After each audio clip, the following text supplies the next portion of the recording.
everybody. Hello again and welcome. Welcome to our session, Digital Scaffolds for English Learners. Today, we are going to share some digital scaffolds that you can incorporate into your teaching to help make content more comprehensible for our English learners. With English learners comprising about 10% of the JCPS student population, we should all consider ourselves teachers of English learners, right? We all must have strategies and tools that best support our English learners in not only accessing challenging content, but also helping them acquire academic language as well. With the right scaffolding tools, we can easily incorporate the instructional strategy of digital scaffolding into our NTI experience. So let's get started. First, our department pulled together some research regarding best practices to support English learners in any JCPS classroom. We chose these 8 to share and to encourage all teachers to use with their instruction. And today we are going to talk about a few in our session. As always, our learning target or our goal for you as participants, I would hope that at the end of this session, you are able to identify a scaffold and then to also include a digital example of how the scaffold could be used with English learners. So we'll revisit this learning target at the end if time permits to see if we can all identify a scaffold and how we can digitize it to make it accessible for our English learners. So let's build some background. What is a scaffold? What does it mean to scaffold? So to start, scaffolding is more like backwards planning.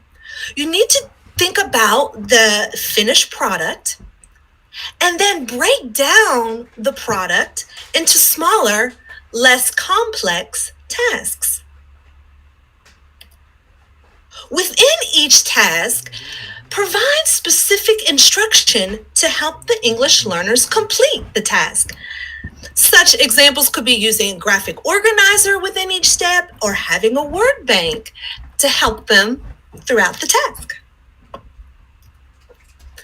Also, keep in mind that the tasks should build upon each other and increase in language complexity.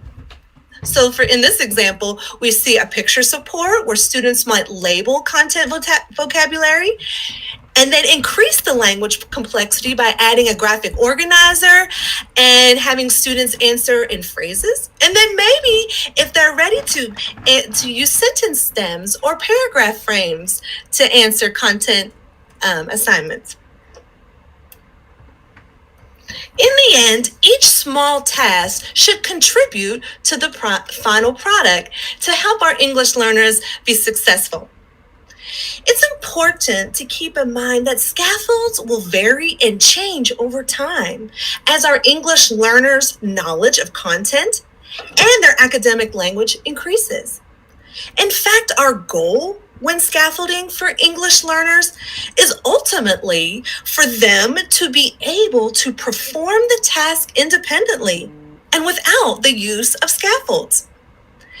In order to select appropriate scaffolds for English learners of varying proficiency levels, you need to know their background as well as their academic strengths and needs. Some scaffolds might be developmentally appropriate for all students, while others might be more appropriate for our beginning English learners. It's important to note that the need for a particular scaffold will vary depending on his or her familiarity with the content and with the complexity of the task. Now, I'm going to hand it over to Lewis, and he's going to explain the different types of scaffolds used with English learners and how we can make these accessible during our NTI experience. Thank you, Amy. So Support Ed has broken ESI scaffolds down to 3 different categories. materials and resources, instruction, and student grouping. Materials and resources being the tools that are at our fingertips that we can use to make instruction accessible to our ESL students. Instruction and how we deliver instruction in a way that is accessible to ESL students. And then student grouping, where we can look at working with students in different groups so they can help build upon each other's understanding and they're able to better grow together. So we're going to take these categories and then we're going to look at the different types of materials and resources that we can use to scaffold.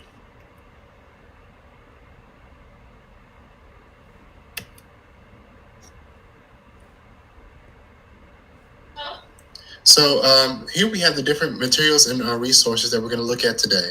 So graphic organizers are a great tool that we can use to help our students understand by taking things and breaking them down. We're going to use Jamboard and Smart Learning Suite today. Dictionaries are a wonderful addition that we have to our read-write tool that will help students build their vocabulary that we're going to talk about and show how you can create those dictionaries or build them into your instruction. During the time of NTI, home language support is invaluable. So we're going to show how you can access that kind of support using those tools of Read, Write, and Google a Smart Learning Suite to help our students have more access. We really need to make sure that we're building our students' writing capacity and also reading. So when we deal with sentence frames and paragraph frames, we're going to discuss how those can be built and implemented into instruction to help students both respond to questions in instruction and even answer questions for assessments. Visuals are a key component to any EL instruction. So we're going to have a verbose conversation on how those can be implemented and the different ways that they can look when being implemented. And lastly, word walls. So word walls have to do with any kind of course, vocabulary we're talking about with our students. But with ELs, we want to be sure to use visuals with those word walls. So we're going to implement the picture word inductive model to kind of show how those can look in instruction. And now Amy is going to take us into our Jamboard and we're going to discuss what these look like moving forward. Sure, yes. Okay, so here is the text that we're going to be scaffolding today, right? This text is talking about flying beetles. So we're talking about fireflies and how they start as glowworms, which is a very science-based text. And without any kind of background information, it can be very difficult for our ELs to access. So we're going to show how we can use all those materials and resources to make sure that our ELs get the most out of this text. So starting off, when we introduce a new concepts, we want to be sure that we're using a large amount of visuals for ELs, right? Things that we might take for granted as far as understanding can be barriers to their growth. So we want to make sure that even a simple mosaic like this, where we're talking about fireflies, we can discuss what they see, clouds, the sky, fireflies, the luminescence on them, all those things can be built into a conversation based on an image. So this is a step that should never be left out. So here we have a little deeper level into where we're going to be doing the visuals. So we can break down each individual image and discuss. We can move around the text so that way students can have a chance to discuss the images before we actually try reading them, right? So we can discuss the firefly, the different components, and then label them. We can label the glowworm. And when we have maps, we can actually label the regions on the map so students can identify where they can find them at. So this is a great tool to help familiarize students with what they're seeing as far as vocabulary goes. And again, we want to make sure that all of their instruction is rooted in image because their language is growing. Moving forward, we can have a word wall. Now, most of us are used to seeing word walls consist of just the words that we build upon. With our ELs, we want to be a little more fluid with how we do this. So we're going to use a pseudo picture word inductive model to build a word wall where we have an image that has many different components to it. And we can use things students are familiar with, like we can discuss, do we see a flower? The students can respond to you. We can label it, read the word, and then we can build upon that, right? Things like spider, things like caterpillar. So all of these things that we can discuss with our students where they're learning what these words mean and learning how to read them. And then we can revisit this wall as much as we would like during the entire stretch of the unit. So it's an invaluable way to both anchor their vocabulary growth in an image, and also for us so that they can revisit and even interact with themselves. So it gives a lot of leeway in how we provide the instruction. And Lewis, I just wanted to add to that, as students progress through their language proficiency, you can add adjectives and verbs to the picture word inductive model, and you keep referencing back to this picture to continue to build language development. Yes, thank you, Amy. We didn't discuss that, but yes, the words in this can be used to make sentences, to create narratives. So there's so much that can be done to build upon this, but just that baseline, of course, is very necessary, but it's very versatile as well. Thank you. Okay, so I know the Digital Learning Channel has been doing a lot with Smart Learning Suite. And we're going to talk about a few different ways you can use Smart Learning Suite to scaffold your lessons. And so they have, I heard this phrase, smartify your lessons. And so I just kind of wanted to give you a brief overview. With Smart Learning Suite, you can build your lessons. You can import Google Slides, or you can start from scratch. And then Amy, if you can kind of hover over like where you can insert YouTube videos down there and there. Yeah. And you can insert games and different activities. You can insert all kinds of different things. And we're going to talk about some of those scaffolds. But I just wanted you to kind of be aware that we're going to talk about Smart Learning Suite. And if you need some more tips and tricks for how to use it, check out some of the shows on Digital Learning Channel. But we're just going to be talking a little bit about the scaffolds that it provides. So on the next slide, you'll see one of those ways that you can use to scaffold your lessons. I think we skipped a page somewhere. Did we skip a page?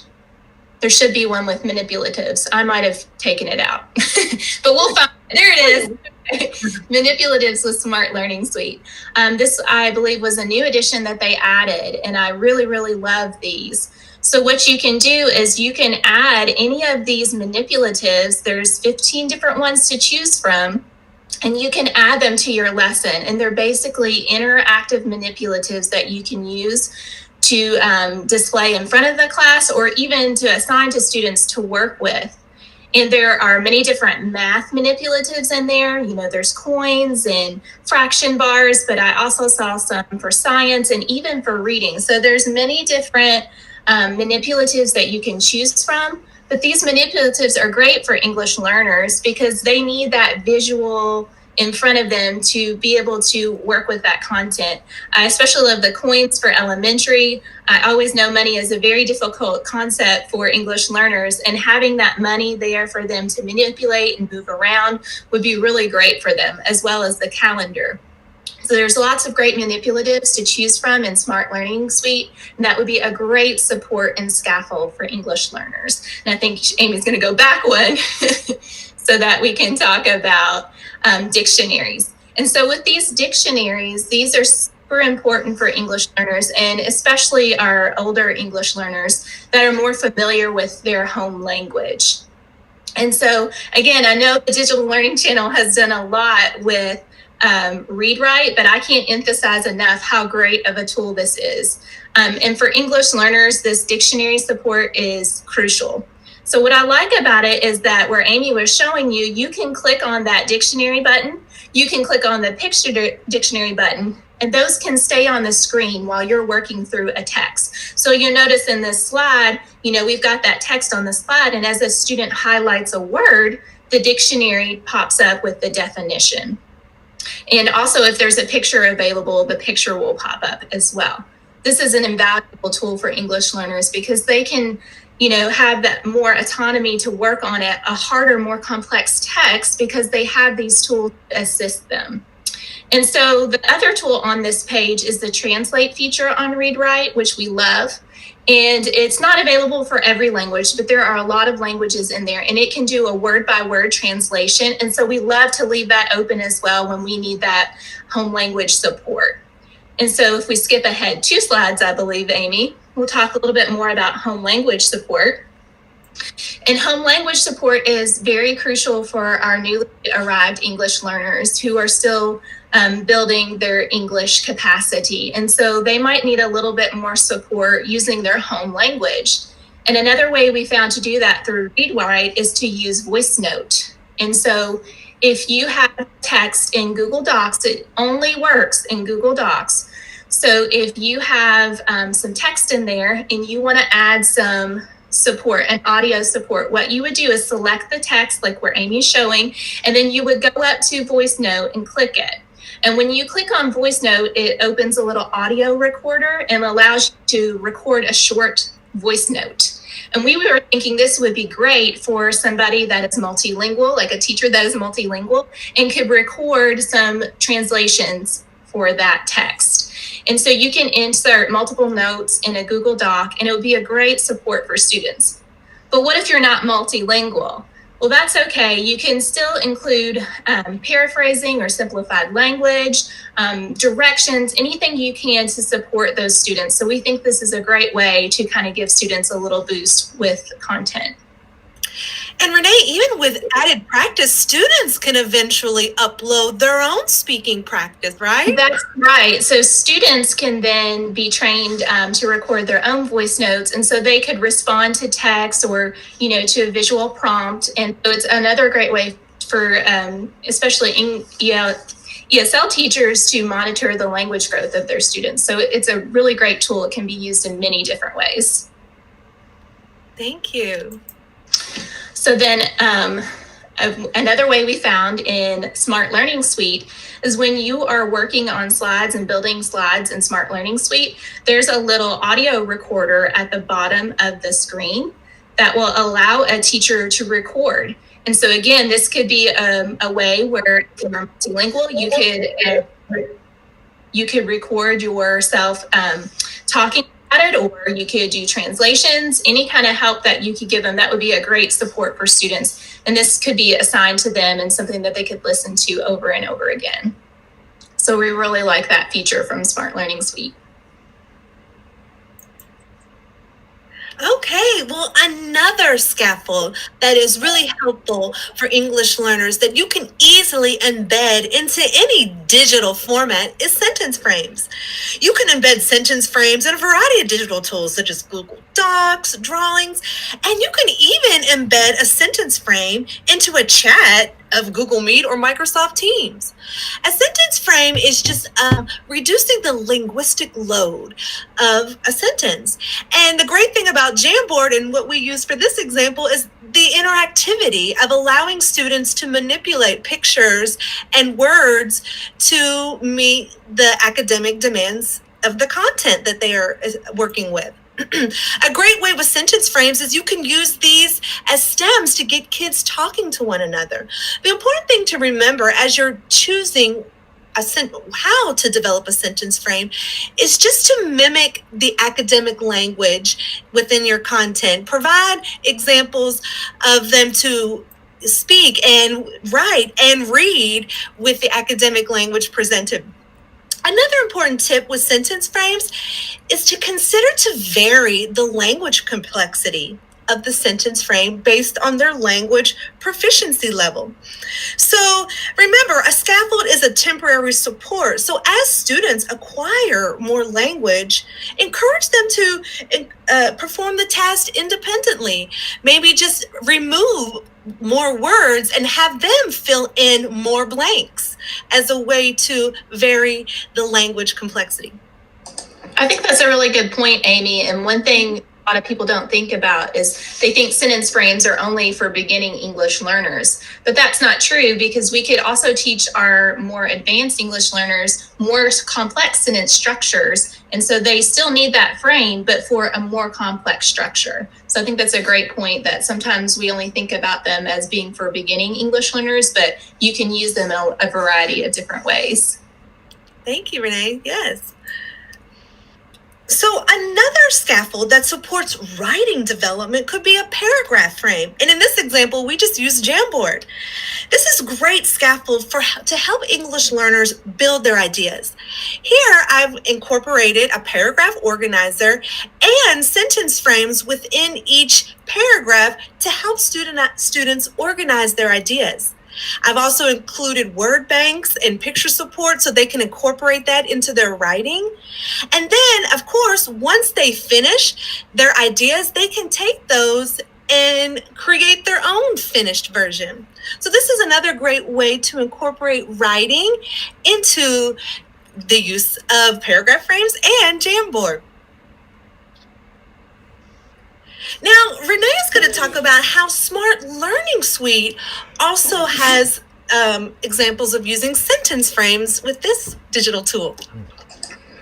I love this little close feature that they have in Smart Learning Suite. It's super easy to build. Took me, maybe a minute to build this little close activity.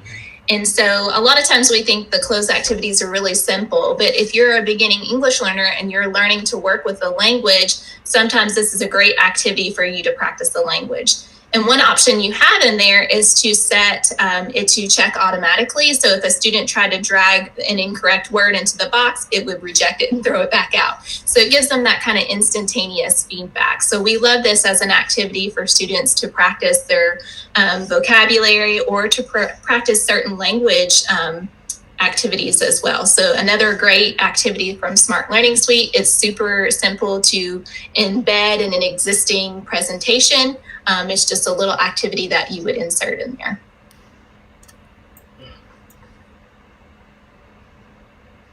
And so with graphic organizers, everybody uses graphic organizers. And with Jamboard, it's super easy to throw in a graphic organizer either as an image or to draw one in there. And then to go over and grab a sticky note or a text box and use that to fill in the graphic organizer. We think it's swell. We love a Jamboard for that, especially when you're trying to customize your own content and things like that. So it's great to use for that. But we also wanted you to know that in Smart Learning Suite, there are 21 different graphic organizers that are already pre-made for you to use. And graphic organizers are really critical for your English learners because sometimes they don't know where to start. And so a graphic organizer can be that support for English learners and help them to really kind of organize their thinking. And so when you use them in Smart Learning Suite, you could use it as a whole group and, to be displaying it for the students and mark it up together, or you can assign them for students to work on individually. So I know you only see 4 examples here, but there were tons and tons of great graphic organizers from Smart Learning Suite. And so we just want you to know that they're already available and you don't have to create these, which I think for teachers is amazing. It is. Yes. Okay, so we have had the privilege to discuss several different scaffolds with you using the materials and resources at your fingertips right now. However, we do understand that scaffolding can be a daunting task, and not everybody has the idea of what a scaffold for an EL looks like. So we have the benefit of last year having to, as the ESO resource team, scaffolding many of the choice board tasks that were on those 6 choice boards. So we wanted to make you aware that those are still great examples to go back and look at for each individual grade and for different subjects. So for example, if you are a 5th grade teacher wanting to know, well, how can I scaffold a math concept for a student? Or if you're a high school teacher saying, how can I scaffold a algebra 2 task for a student? Or English or social studies, any of those, please take the time to go back and look at those scaffolds because they are a great resource to use even today, and then great to get ideas about what you can do to make more information accessible to our English learners. Okay, thank you. Well, it's always great as teachers to revisit our learning target. So we have some time in the chat. I would like to see what was a scaffold, identify a scaffold that we had shared with you and how you can digitize this scaffold to use with your English learners during NTI. Of course, I've also included a sentence frame for your support. One example of a digital scaffold that could be used with English learners is, so let's see, is anyone in the chat? I'll go ahead and unshare my screen so I can see everyone. And let's see what digital scaffolds our participants, what are their biggest takeaways? we're on a little bit of delay, so we'll give them a few seconds on that. I just think it's amazing that, I mean, Jamboard was just so ever present in everything you guys did there, and just kind of the app smashing you guys did with Smart Learning Suite and Jamboard. I mean, it's amazing, like how pervasive Jamboard is now in our digital world. So pretty cool. When nobody was using it, you go back to January, February, not one person was using Jamboard. So it's amazing that we've come so far. So Elizabeth Rose says, I can't wait to explore Smart Learning Suite. So that's exciting. That is exciting. Anything else? I'm not seeing No problem. Yes. much in the chat there. Yeah, it's all right. You guys, this is a very valuable show with lots of information. I took a bunch of pictures using my phone of your scaffolds because I mean it's just such a great to have these examples out there to show people when they ask, how do I do this? So thank you so much for joining us today, guys. All right. Thank you so much. Thank you for having us. Perfect. All right. Thank you so much. We are going to look at our schedule for coming up for the Digital Learning Channel. And we've got JCPS Justice Now Learning Hubs, which happens at 10:30 with Matthew Kaufman and Nairi Clayton Taylor. And then after that, at 11 o'clock, we've got Fev Tutor with Sean Cicero.